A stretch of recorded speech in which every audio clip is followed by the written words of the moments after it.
அலைக்கும். ஒரு குழந்தை கர்ப்பப்பையில் இருக்கும் போதே நன்மை தீமைகள் நல்லவனா இருப்பானா கெட்டவனா இருப்பானான்னு மலக்குமார்கள் மூலம் விதியில எழுதப்பட்டிருது. அப்படி இருக்கும் போது குழந்தை வளரும் போது எது நடந்தாலும் அல்லாஹ்வின் நாட்டப்படி நடக்கிறது. அப்படி இருக்கும் போது நன்மை தீமைகள் சொர்க்கம் நரகம் என்று எதுக்கு அல்லாஹ் பிரித்து வைத்திருக்கிறான்? விளக்கம். அஸ்ஸலாம். இது ரொம்ப முக்கியமான ஒரு டாபிக் தான் இது. இது என்ன கேள்வி வருதுன்னு கேட்டா, ஒரு குழந்தை வயிற்றுல உருவாகும் பொழுது அது நல்லவனா கெட்டவனா, அது சொர்க்கத்துக்கு போகுமா நரகத்துக்கு போகுமா, எல்லாத்தையும் எல்லாம் எழுதுறான் இருக்கு, ஹதீஸ்ல இருக்கு. அப்படி இருக்கும் பொழுது அப்ப குழந்தைய நல்லவனா வளர்க்கறதுலையும் வேலை கிடையாது. அது என்ன சொர்க்கம்னு எழுதியிருந்தா அதுவா நல்லவன் ஆகிக்கிட்டு போயிடும், நரகம் எழுதியிருந்தா அதுவா நரகத்துக்கு போயிடும். நம்ம எதுக்கு போட்டு வளர்க்கணும், அதுக்கு எது நல்லது கெட்டது சொல்லணும்னு கூட எடுத்துக்கலாம். அப்படி ஒரு கேள்வி வருது. அதே நேரத்தில் என்ன வருதுன்னு கேட்டா, குர்ஆன்ல எடுத்து பாத்தீங்கன்னா ஹதீஸ்ல எடுத்து பாத்தீங்கன்னா இதுக்கு மாற்றமாகவும் வருகிறது. இந்த கருத்தை சொல்ற மாதிரி, அதாவது விதி எழுதப்பட்டு விட்டது, உங்களுக்கு என்ன ரிஸ்க் எழுதப்பட்டு விட்டது, நல்லவனா கெட்டவனா எழுதப்பட்டு விட்டது, சொர்க்கவாசியா நரகவாசியா எழுதப்பட்டு விட்டதுன்னு ஒரு பக்கம் வருது.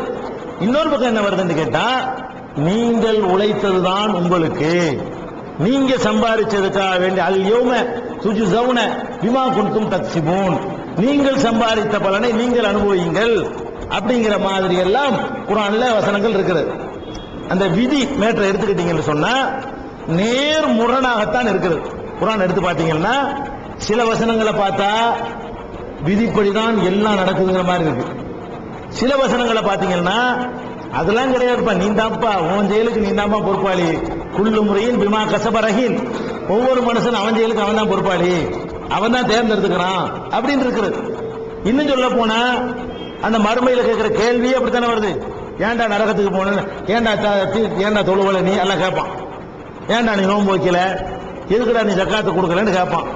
அப்ப கேட்பான்னு சொன்னால என்ன அர்த்தம், நம்மளா தான் தேர்ந்தெடுக்கிறோம்னு அர்த்தம். நம்ம தேர்ந்தெடுக்காத ஒண்ணு எல்லாம் நம்மளை கேட்பானா, கேட்க மாட்டான். மறுமையில கேட்பான்னு இருக்கு, இதை கேட்பா அதை கேட்பாங்கிறான்.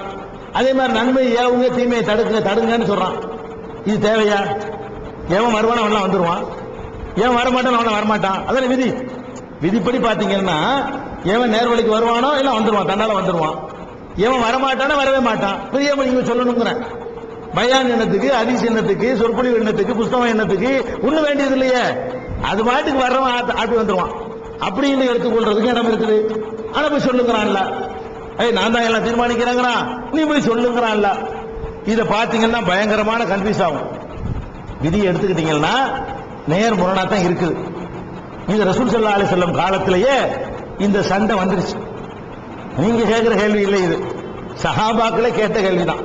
அப்ப சஹாபாக்கள் என்ன பண்றாங்க, உட்கார்ந்துட்டு ரெண்டு பேரும் சர்ச்சை பண்ணிட்டு இருக்காங்க. என்ன சர்ச்சை? எல்லாம் விதிப்படி தான், அதெல்லாம் கிடையாது, நம்ம விருப்பப்படி தான் எல்லாம். இப்படி ஆளாளுக்கு என்ன செய்யறாங்க, சண்டை போட்டுட்டு இருக்காங்க. ரசூல் ஸல்லல்லாஹு அலைஹி வஸல்லம் பார்த்துட்டாங்க, கேட்டுருச்சு, காதுல விழுந்துருச்சு. நேர வர்றாங்க, உங்களுக்கு முந்தி உள்ளவர்கள் அழிந்து போனது எதனால் தெரியுமா? இந்த விதி விஷயமாக நீங்கள் சர்ச்சை செய்த காரணத்தினால்தான். விதியை பத்தி சண்டை மட்டும் போடக்கூடாது, முரணா தான் இருக்கும். அது முரண்பாடு தான் உங்களுக்கு தெரியும். அதை விளங்குற அளவுக்கு உங்களுக்கு அறிவு கொடுக்கப்படவில்லை. அந்த ஒரு விஷயத்துல மட்டும் சர்ச்சை பண்ணாதீங்க அப்படின்னு ரசூல் ஸல்லல்லாஹு அலைஹி வஸல்லம் அவங்க அதை தடுத்துட்டாங்க. நீங்க ஆர்குமெண்ட் வாதம் பண்ணீங்கன்னு சொன்னா இதுக்கு எந்த ஒரு ரிப்ளையும் யாருக்கும் கொடுக்க இயலாது. ஏன்னா ரசூல் இது யாரும் போற கண்டுபிடிச்சு சொன்னது இல்ல, ரசூலுல்லாஹ் காலத்திலே இது வந்துருச்சு. அதே நேரத்தில் என்ன நம்ம நினைக்கணும்னு கேட்டா, விதியை பொறுத்த வரைக்கும் இஸ்லாம் வேற மார்க்கம் சொல்ற மாதிரி நமக்கு விதியை பத்தி சொல்லல. வேற மார்க்கம் என்ன செய்வாங்கன்னு கேட்டா, நோய் வந்தா வைத்தியம் பார்க்காத, நோய் நீங்கிரும், அல்ல நோய் நீங்கிரும், நீ எதுக்கு மருந்து சாப்பிடுற அப்படிம்பாங்க. அந்த மாதிரி பண்ணல. விதியை நம்ப சொல்ற இஸ்லாம் என்ன சொல்லுதுன்னு கேட்டா, உங்களுக்கு தெளிவான ஒரு பார்வை அதுல வைக்குது. எப்படி வைக்குதுன்னு கேட்டா, ஒரு காரியம் நடந்து விட்டது, நடந்து முடிஞ்சிருச்சு, இப்பதான் நீங்க விதியை பேசணும்னு இஸ்லாம் சொல்லுது. ஒரு காரியம் என்ன நடக்கல, விதியை பத்தி பேசக்கூடாது. இஸ்லாம் எப்படி சொல்லுதுன்னு கேட்டா, நடந்து முடிஞ்சிருச்சுல, அப்பதானே விதி என்னன்னு தெரியும். இப்ப நம்ம 50 பேருடைய விதி என்ன, 10:33 வரைக்கும் இருக்கணும்ங்கிறது விதி இருந்துட்டோம்ல. அதனால இப்ப நம்ம இருக்கிற அத்தனை பேருமே 10:33 வரைக்கும் இங்க இருப்போம் அப்படிங்கிறது விதி. 10:34 வரைக்கும் இருப்போங்கிறது விதியான்னு சொல்ல இயலாது. பொத்துன்னு வந்துச்சுன்னா இருக்க மாட்டோம்ல, போய் சேர்ந்துருவோம்ல. அப்ப எது மட்டும் தான் கன்ஃபார்மா சொல்ல முடியும்? 10:33 வரைக்கும் இருக்கிற இருந்தோம்ல, முடிஞ்சிருச்சுல. அது வரைக்கும் நடந்தது விதி, அதுக்கப்புறம் நமக்கு தெரியாது. அப்ப இஸ்லாம் என்ன சொல்லுதுன்னு கேட்டா